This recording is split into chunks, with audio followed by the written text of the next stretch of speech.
बिस्मिल्लाहिर्रहमानिर्रहीम। एक दफ़ा किसी के घर इनका दामाद आया हुआ था। इसकी सास रोटियां पका रही थी तो वो साथ साथ गिनता जा रहा था। जब सास रोटियां पका चुकी थी, इसने पूछा, माँ जी कितनी रोटियां हुई? सास ने कहा, पुत्र मुझे क्या पता। तो इसने कहा, अच्छा 21 रोटियां हैं। जब माई ने गिनी तो 21 ही थीं। सास ने पूछा, तुम्हें कैसे पता चला?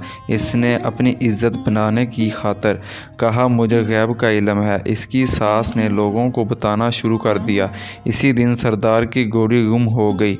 सरदार को किसी ने बताया कि मासी बशीरा का दामाद आया हुआ है, इसको गैब का इल्म है, वो बता सकता है घोड़ी किधर है। चनाचा सरदार पहुंचा मासी बशीरा के घर और इसके दामाद को मसला बयान किया। इसने कहा, सरदार जी कल को आपकी घोड़ी मिल जाएगी। वो सारी रात घोड़ी ढूंढता रहा, जंगल से घोड़ी मिल गई। इसने एक दरख्त से घोड़ी बांधी और सुबह जब सरदार आया तो इसे दरख्त का पता बता दिया। सरदार को शक हुआ। इसने इसका इम्तहान लेने के लिए मुट्ठी में एक टिड्डा पकड़ा और चल पड़ा मासी के घर। इस जुआई का उर्फ नाम टिड्डा था। जब जट सरदार पहुंचा तो इसने कहा, बता तू मेरी मुट्ठी में क्या है? इसने तो अपने लिए कहा, रोटियां गिन गिन इलाही पाई, रात भन के घोड़ी लभाई, जान टिड्डे दी मुट्ठी विच आई, हुण की करेगी जिंदड़िए। सरदार ने मुट्ठी खोल दी और टिड्डा उड़ गया। सरदार जवाई साहब के कदमों में गिर पड़ा। अब जो बादशाह था, इसकी रानी का हार गुम हो गया। बादशाह ने ऐलान किया, जो हार ढूंढ कर देगा इसे मुंह मांगा इनाम दिया जाएगा। सरदार को ऐलान का पता चला तो सरदार जवाई साहब उर्फ टिड्डे को लेकर चल पड़ा बादशाह की खिदमत में। बादशाह सब कुछ सुनकर बहुत खुश हुआ। बादशाह ने कहा, भाई बताइए हर कहाँ है? तो इसने रात तक का वक्त मांगा। जवाई साहब को शाही मेहमान खाने में अलग कमरे में ठहराया गया। कमरे में जाकर जवाई साहब ऊंची आवाज़ में राग अलापने लगे कि रोटियां गिन गिन इलाई पाई, रात भन के घोड़ी लबाई, जान टिड्डे दी मुट्ठी विच आई, हुण की करेगी जिंदड़िए।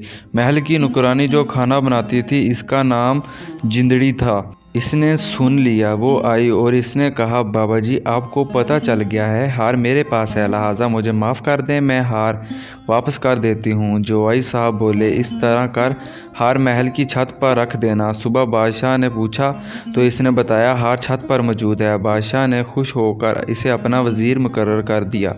पुराने वज़ीर को बहुत बुरा लगा। इसने सोचा क्यों ना बादशाह का ही काम तमाम कर दिया जाए, लिहाजा इसने रात को बादशाह के ऊपर छत गिराने का प्रोग्राम बनाया। जवाई साहब अब इस काम से उकता गया तो इसने सोचा, बादशाह से ऐसे जान नहीं छूटेगी, क्यों ना कुछ गलत हरकत की जाए। बादशाह सोया हुआ था तो इसने टांगों से पकड़कर बादशाह को पलंग से नीचे घसीट कर बाहर ले आया। इतने में कमरे की छत गिर गई। बादशाह एक बार फिर बहुत खुश हुआ कि इसने मेरी जान बचा ली। बादशाह ने इसे अपने साथ तख्त पर बैठा लिया। अब कोई 2 दिन बाद पुराने वज़ीर ने बादशाह के ताज में सांप रख दिया। बादशाह का ताज लाया जा रहा था। जवाई साहब को फिर सूझी। इसने ताज को हाथ मारा और ताज वो जा गिरा।